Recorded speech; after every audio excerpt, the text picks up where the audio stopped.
All right, welcome to this episode of Thundercast. Today we have Jon Eriquezzo, who is the president of Meals on Wheels, Hillsborough County, New Hampshire. Jon, how are you doing? I'm doing great. How you doing? And just hanging in there. Another busy day. I'm squeezing this in because I love you, and I want people to hear your message and hear what it is you do. Jon obviously runs a nonprofit business. And so you're the first nonprofit that I'm discussing business with, but I think you're going to have a unique perspective. So why don't you tell us a little bit about what you do and give us the 10,000-foot view of your organization? Yeah, sure. So I'm the president of Meals on Wheels of Hillsborough County, and everybody's heard about Meals on Wheels. Not too many people know really what it means, other than, they think we give out meals to the poor. And that isn't what we do. So we deliver meals to people who are either homebound or maybe are having trouble cooking for themselves, or maybe just have a phobia about going out and being in supermarkets or what have you. And we also do community dining. So that might be anything from sitting in a senior center and having a meal at 11 o'clock on a Wednesday, to participating in our dine out club, where they can go out to a participating restaurant and enjoy a free meal. It's all about social isolation and breaking the chains of that, as well as providing good nutrition. So that's the 30,000 level view of what I do.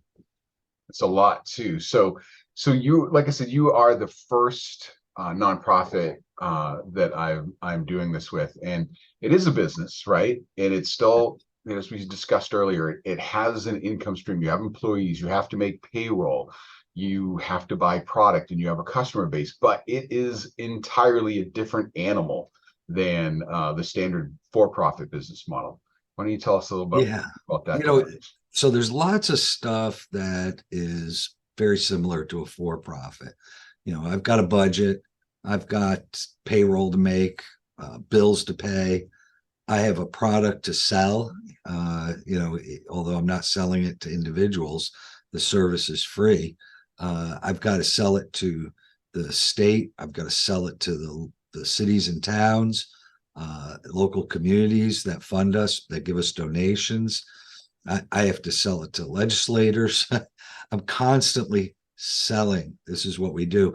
And, there are thousands of nonprofits in the state. So I've got to stand out in front of all of those and say, and this is why we're special. This is how the impact that you will get for providing dollars for what we do. So for the county, for instance, I've got to go before them every year and ask them for money, and the county provides the funding for the county nursing home. And so, my pitch to them is, we prevent people from going into nursing homes, and that saves you a lot of money. And so sometimes it's an easy pitch, sometimes it's a harder pitch, but you're constantly doing that. But here's the biggest difference that I found with a nonprofit. Number one, I've got a board who looks at a governance board. And if you don't know the difference about boards, you typically have fundraising boards and governance boards, and then you have managing boards. And managing boards get involved in kind of the day-to-day stuff. And the fundraising boards, they're typically really, there's usually a buy-in to be a board member, and you're really doing a lot of fundraising. Ours is a governance board. They make sure that we are doing our fiduciary responsibility to our funders and to our people who donate. Our finances are open as a nonprofit. Anybody can look them up and see what our finances are. They can see what the top 5 people are earning who are on our payroll. So we're very transparent.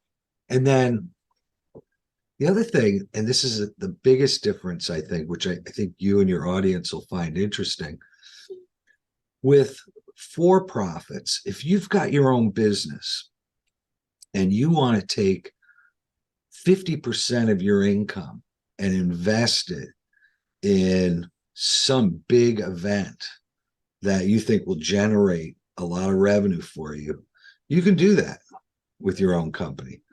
Even if you have a corporate structure, if Coca-Cola wants to go out and spend, $100 million on something for advertising, they just do it, right? With nonprofits, though, we have a responsibility, and this goes back, 100 years. They don't want us to spend more than, let's say, 15% on what they call general overhead. And so you want to pay your CEOs like me, not a lot of money. You don't want a lot of money being dedicated to management. You don't want a lot of money dedicated to advertising. So it's almost like we're expected. Oh, and then I have to say, yet we're expected to do more every year with less. We don't get funding increases that match the cost of living. We have to hustle. So we have to do more with less every year, but we're doing it with one arm tied behind our backs. Because if we go to take a chance to throw more money at something, we come under high scrutiny, and you get legal scrutiny too. I mean, the charitable division of the state, Attorney General's charitable division, they look really hard at how charities spend their money.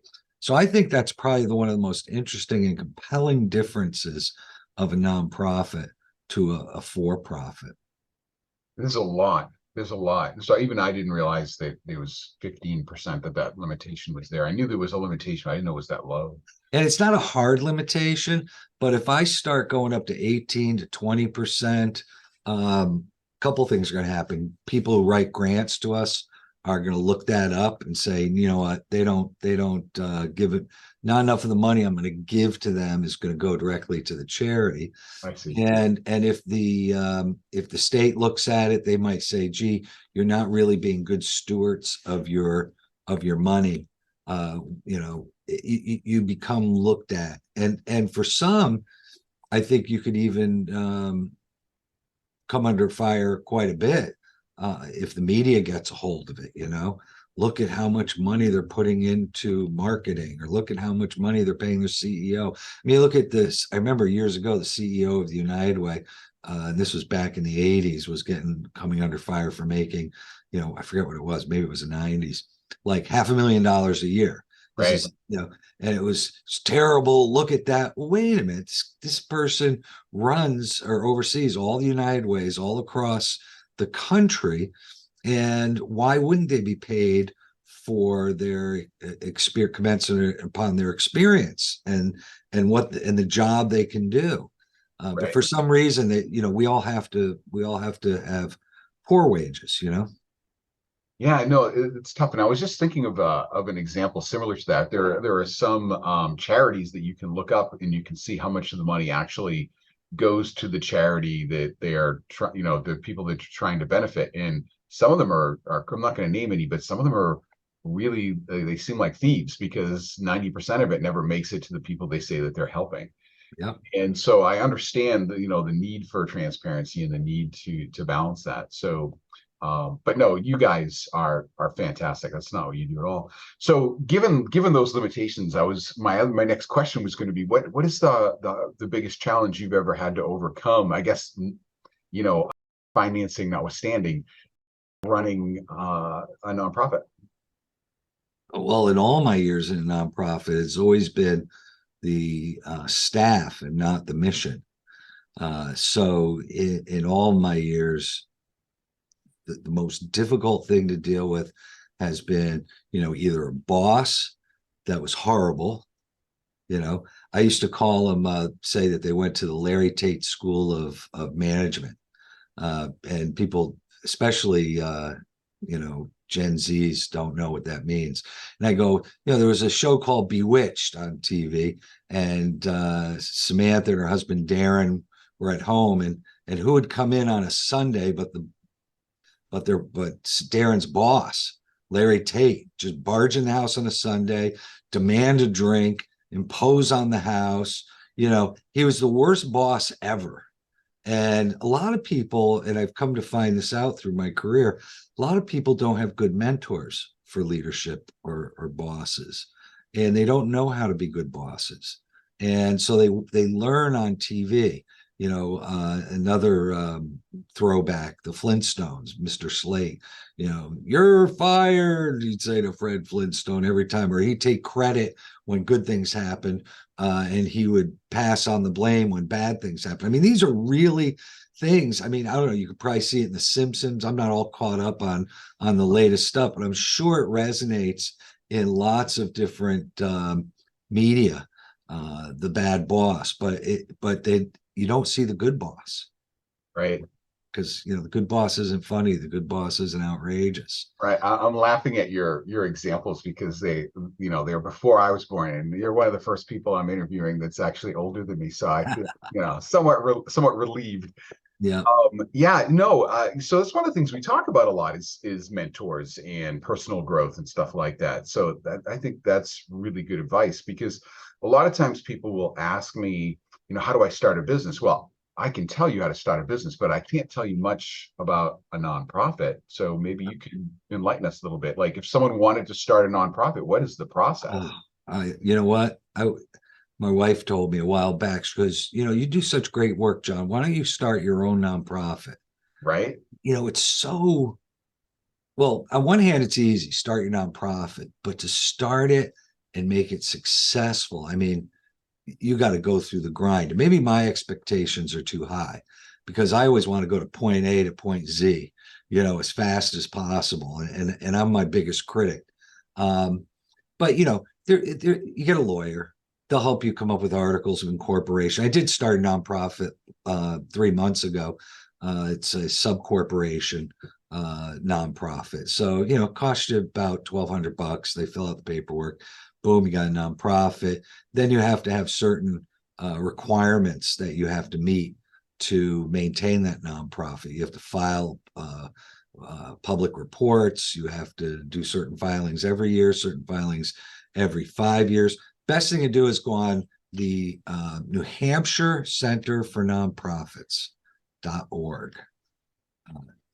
They've got a huge resource of materials on how to start a nonprofit. But let me tell you something. You asked me what are some of the difficult challenges. So I've been studying leadership since I was probably about 23, and both formally and informally. I went to school for it. I got my master's in it, leadership and organizational management. But I also, I remember as a young person, I was subscribed to Inc. magazine and would read all the management articles and leadership articles, read all these books.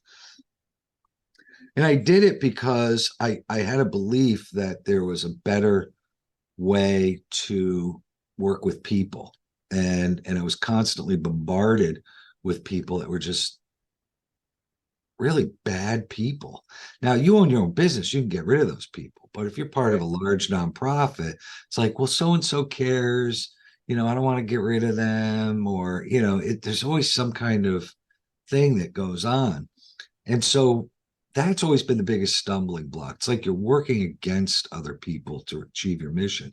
So this is the first time that I had been able to be the CEO of an organization where I said, we're not going to have that. We're not going to have difficult people working with us. And so there are people who have left the organization. And as a result, our organization is like, it's humming, man. I mean, it's really cranking because people work well together. You can't see any tension anywhere. People are happy, they're motivated, they're trusted, and so much that you can do where I don't have to be hands-on for stuff. I can basically just kind of disappear, Right. and stuff's going to happen, and not just keeping it running. I'm talking about creativity, making it boom. I mean, it's amazing. Yeah, team building is definitely important. Finding motivated people, finding good people is difficult because people have all kinds of challenges. I can't just say there are good people and bad people. Some people just have challenges, life happens to people, and it changes their situation, their moods, and their intensity, and their, you know, ability to focus. So it can be difficult. Well, you know, there are people who underperform. I'm not talking to people about people underperform. I mean, there's lots of people underperform. Sometimes I underperform. The thing is, you have those situations where somebody says, I was fired. It came right out of the blue. I had no idea.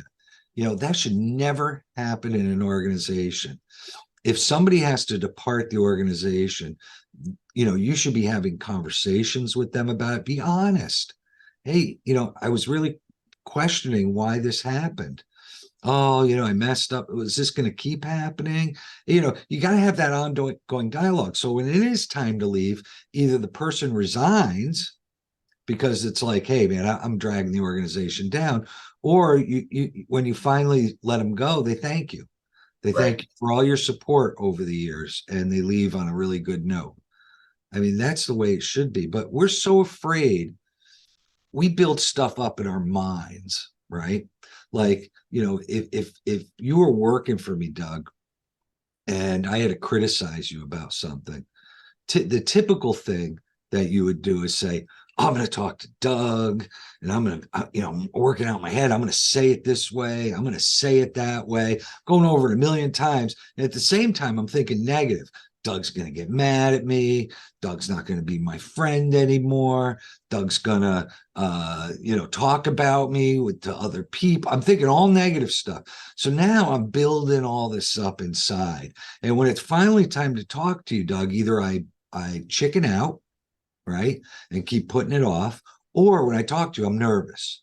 Right. And I'm leading you into this, and I'm fight or flight, and I'm going to get defensive. So if you question me on anything, I get angry. You know, this is the stuff that happens every day. So instead, what I do is, and this is what I tell my staff too, is think of everything positively. Oh my God, I'm excited to go in tomorrow and work. Why?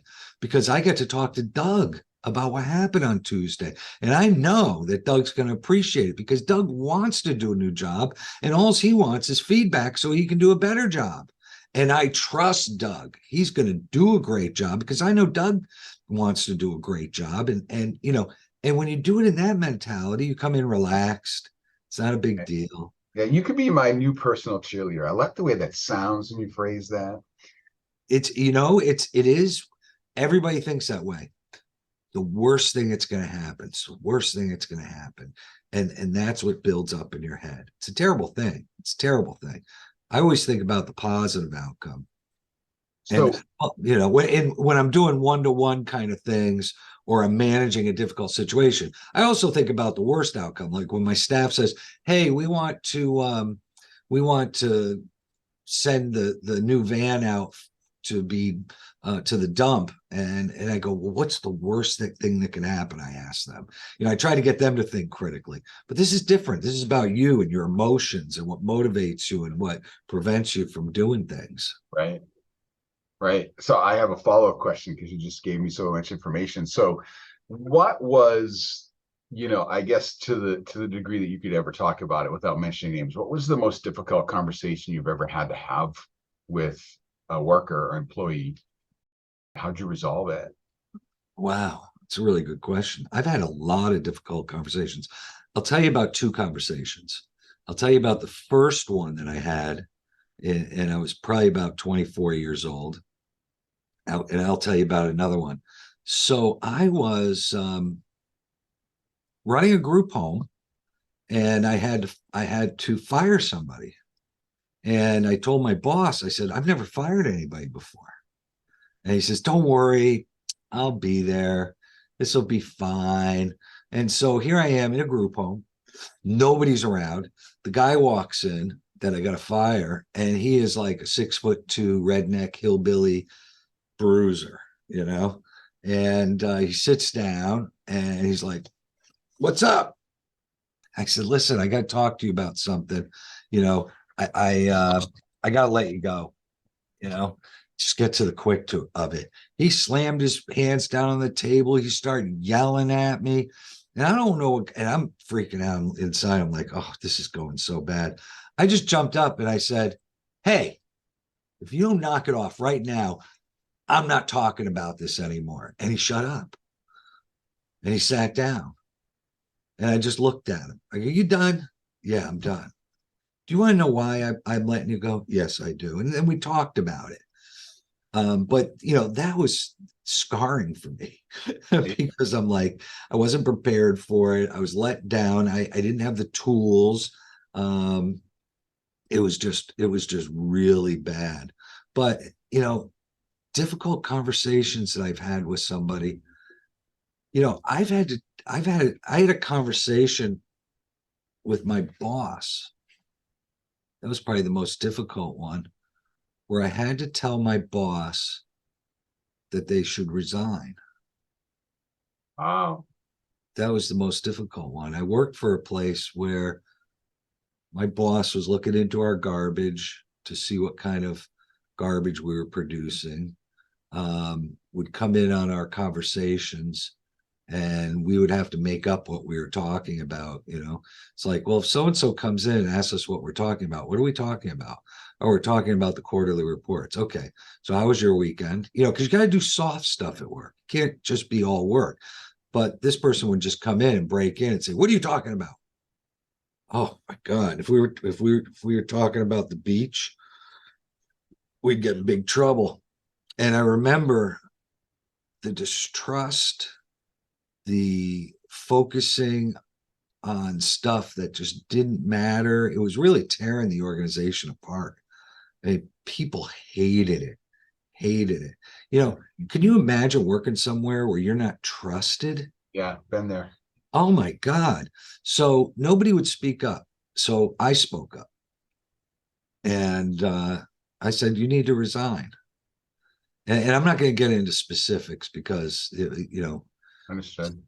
but let's suffice to say, I was around and that person wasn't after that. And it was a very challenging moment.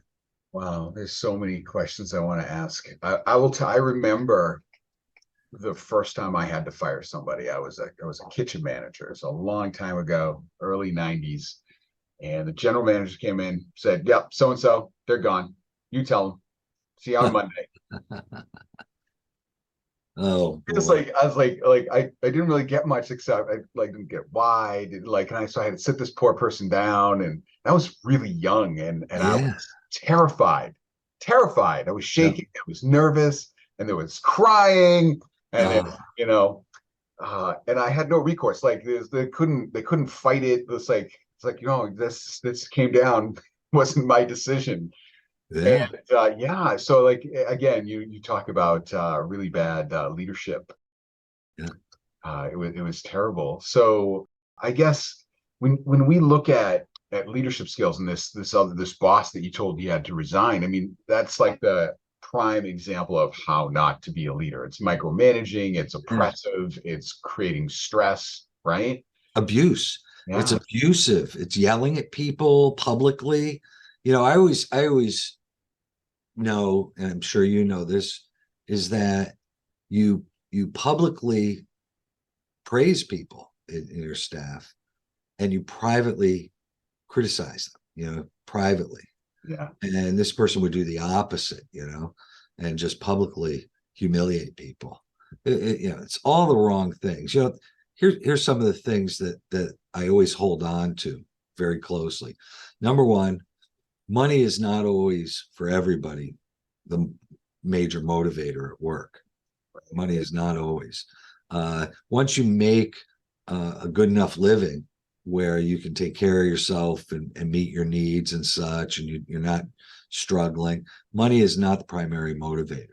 Primary motivator is your boss. And then if you like your boss, that's a big motivator. And if you have a good working environment, that's a good motivator. But also it goes deeper. You have to have the ability to be creative in your job. If you're just putting a square peg in this hole and you're doing this day after day, and you have no room to say, gee, I could do this a little different, And I know from talking with you, you've spoken about that, about how you take it to the nth degree and you get creative in your head and you want to solve problems. And if you're in a business that you can't do that, that's terrible. And so you really need to have that creativity. And then the other thing you need to give people is a sense of autonomy and independence. If you're micromanaging them and standing over them every minute, did you do this? Did you do that? Did you do this? It communicates distrust. It communicates that you don't have confidence in their ability. So, the money is the hard issue. The rest are soft issues. They're free, by the way. They don't cost anything. And you'll keep people forever. I'm thinking we should do another one of these in the future, and we can just talk about leadership and management and people. Oh, yeah. All right, because I don't want to get too far off the topic. So, yeah, you have a certain level of volunteerism within your organization, the people who are not paid. How do you find those people? How do you recruit those people? Well, it's a challenge. Folks have said in the past, the reason why I don't volunteer is because nobody asks me to. So you got to ask people to volunteer. And we do that online. We do that when we go around and talk with people, person to person, one person at a time. What a great contribution it would be if you came by and you volunteered. And that's how we get volunteers. Yeah. How many volunteers do you have in your organization right now? I think we have about 250, although I might be told it's more. Wow, I'm blown away. Never in my wildest dreams did I believe you had that many people and volunteers. Wow. Well, we got a great gig going on here because a volunteer can work as little as 1 day a week for just a few hours a day. And so if you have a route, that drives through southern Nashua, that route might have 20 different stops. That volunteer just comes in, grabs their bag of food, get an iPad, tells you who's you're delivering to, what they're getting, and it even has the directions, through Google Maps, takes you right stop to stop. So easy, such an easy gig. What some businesses have done is they say, listen, if we get 5 of us to share a route, right, we only have to do it once every 5 weeks. Isn't that nice? So it becomes an even lighter lift. But here's the thing, whether you do it once every 5 weeks, because I do it once every about 4 or 5 weeks, I still do a route. Whether you do it once every 5 weeks or you do it once a week, you're going to get the same benefit out of it. And that is your life will be changed forever by delivering to these people, by seeing people sometimes at their worst and being so grateful that you brought them food and that you're having contact with them. Right now, and I think I've told you this before, we're going through an epidemic of loneliness and isolation. The Surgeon General of the United States last May put out a report. Where is it? Look at this. Our epidemic of loneliness and isolation. Wow. If you haven't read this, read it. It's got so much in here. And this isn't just for seniors. This is for everybody. This is for kids. This is for everybody. This is for you. This is for me. And it's because our whole society's been transformed, right? People don't have to go out anymore. They play video games. They watch movies inside. Everything, Amazon boxes everywhere. You can order food, Grubhub. You don't even have to see your doctor anymore. Everything's done telemedicine now. I call my doctor or texted my doctor. I got a wart on my shoulder. Just take a picture of it and let me look at it online, Or right. I got this. I'll just prescribe it to you online. I don't even have to go see the doctor. We don't have to go outside. We get fooled into thinking that because I have a lot of Facebook followers, I'm connected. You're not connected. No. There's nothing that is a benefit from having a lot of Facebook providers. There have been studies that have been done on a worldwide scale that have said the more relationships that you have in your life, the longer you will live and the healthier you will be. It's indisputable. And yet we're going in the opposite direction of society, especially during the pandemic, arguments over masks and shots and now politics are splitting families all apart. Splitting families all apart. And that one person that used to drive up to go see their mother across state lines, they just don't do it anymore. And so what happens to mom, you know? Yeah. So that's bad. So we got to turn things around. So, let's talk about, because the thing that I think that you're doing that is innovative is you got this card and it's bringing people together at restaurants, and you kind of invented this thing, and you said there's only one other organization you know of that's doing anything similar. Let's talk about that, right? Let's talk about the effect it's having both on these lonely, isolated people and the businesses that they're now frequenting. Yeah. And by the way, the more that I've researched this, there are a few organizations that are doing this at the scale we're doing out in California and Ohio. I think they're doing it, but it really hasn't been done here in New Hampshire, and there's no rules or regulations around it. So we had to do a pilot to convince the state that they should fund it. And so what we did was this: we said, loneliness and isolation is huge, and we know that because we poll our clients, and for years we'd ask this one question, which was, do you get any other visitors besides the Meals on Wheels driver during the week? And about 20% of them would say, no, I don't get any other visitors. And since the pandemic, for 3 years straight, we've asked them that same question. It's now up to 60%, and it's held at 60%. Wow. That's crazy. So that goes in line with the Surgeon General's report now comes out and reinforces it. Meals on Wheels America came out and said New Hampshire has the second highest rate of loneliness and isolation for seniors. So we said, we've got to do something about this. Heck with this, with the COVID, the loneliness is the new pandemic. Loneliness and isolation can kill you, can add to suicide, depression. You have 50 times greater chance of developing Alzheimer's or other serious illnesses by the effects of loneliness and isolation. So we said, what takes care of loneliness and isolation? Well, in the Older Americans Act, which we operate under, they set up community dining. Go to a local senior center and have dinner. But a lot of people aren't attending those anymore, and this is going on at a national level. Attendance for these community dining is going way down. So we wanted to find out why. And we found out because there's a couple studies that have been done on it. And they said people want choice, they want ambiance, and they want food that respects the culture of their community. And they don't want to go alone. They want to be able to bring their grandkids or other people. They don't just want to sit in a room with all seniors. Right. So we said, how can we do that? And we said, what about restaurants? What's preventing us from contracting with restaurants and just paying them for every meal they serve a senior? And so that's what we did. And we did this pilot. It was successful. And now we've been approved by the state and been operating for a little over a year under this. And here's what we do. Currently we have 4 participating restaurants, and you get a card. And this is a Dine Out Club card. And it's got a little QR code on the back. And so you go to a restaurant, you show your card, 60 and older, you get a free meal once a day. Show the card. They give you a special menu. Now, this is food they already cook, but our nutritionist has adjusted it to meet the recommended daily allowances. You had those meals. They're pretty good, aren't they? They're pretty good, yeah. Yeah.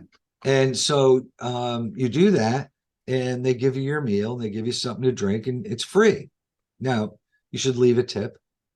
And we suggest a $4 donation for every meal. We have a donation box as you walk out the door.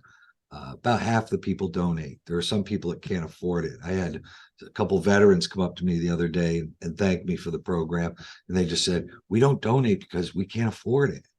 And I said, yeah, but look at you guys. You're out now. What would you be doing if you weren't here? We'd be sitting home alone. Isn't that terrible for our vets? I mean, right. almighty. So now it's exploded. We've got over 2,000 people signed up. We served over 15,000 meals. We are expanding and expanding. And it's really, it's the first time. So I've been in human services for over 40 years, nonprofits, and we always judge our success one person at a time. You know, it's common saying, one person at a time. This is the first time in my life where I've ever seen a mass effect, a mass positive effect. You went into a couple of those restaurants. No, I just wanted you to finish before I commented on it. So for anyone who's watching, so I walked into Jon's office, said, I think I want to volunteer. I need a purpose in my life. My kids are going to college. And he said, all right, I want to show you this thing that we're doing. Let's go have lunch and I'll show you. And Jon has these cards he just showed you where if you're over 60, you can go in and you can buy a meal for a certain amount of money that it is built. It's a menu built by them to fit certain nutritional needs. And I was blown away. We went to 2 places and they were packed. They were wall to wall people and they were just chatting away. I mean, it's so effective. It is absolutely so effective. So I guess, I would say that if you're looking for something to give to, especially if you're in New Hampshire, give Jon a call. We're going to have his URL at the bottom. We'll talk about that at the end. But I was literally blown away at how many people were in there, and people were coming up to you saying thank you and hello. And the owners of the businesses, you have transformed their businesses, right? So the benefit to the community is twofold, right? To both the business owner who owns the restaurant and to the people who get to go in there and eat and socialize. Yeah, I went to Frank Coors Cafe, Manchester, and it was like on a Monday at 10:30 in the morning. Now, what do you expect to find in one of these places? 3 or 4 people at a table, or I go in, there's a waiting line, 10:30 on a Monday, waiting line. Right. And I went in and I finally got a table and I asked the waitress, I said, what's going on here? It's packed. And she goes, ever since we started this Dine Out Club program, every day is a Saturday for us. And Saturday is our busiest day. Every day is a Saturday. And that's incredible. So you're right. It's transformed the businesses. I mean, any business we go into, they're going to get packed. Wow. So we're going to draw to an end. Is there give us some information about how people can contribute, whether if they want to volunteer, if they want to donate some money. We're definitely going to have URLs and emails at the bottom of this video on YouTube, but why don't you talk about that for a minute? Yeah, spend a little bit of time on our website. I mean, I hate to depend on websites to do our business, but it's worth it. We spend a lot of time on it. You can go under services and see all the different kinds of services. Dine Out Clubs under there. You can read about that. You can apply for it if you're 60 and older. There's no residency requirement. We have somebody in Florida who's part of the Dine Out Club, and she just comes up here during the she winters in Florida, summers in New Hampshire, and she participates. But you can also find different ways to donate online. We take Venmo. We do all kinds of ways to donate, and your donations are going to help people. It's going to help people like you wouldn't believe. This Dine Out Club's taken off so fast that we're going to run out of money for it probably in the next 6 months. So we're working with the state, see if they can help us out. We're working with donors to see if they can help us out. But can you imagine if you're able to give $10, give $10. If you could give 10,000, oh my God, what effect you'll have on people's lives. Because that would extend this program probably for another 6 months at least, if not for the rest of the year. But many ways to give. All right, great. We'll include that stuff in the bottom of the video for people. Jon, thank you for coming. Thank you for bringing the thunder and the secret sauce. There was so much valuable information here. And to all the viewers, I encourage you to go to the website and contribute, give something. It's worth it. It works. It's one of the few things that I've seen that have had has an amazing success rate. Thank you, Doug. Thanks for having me. Thanks, Jon.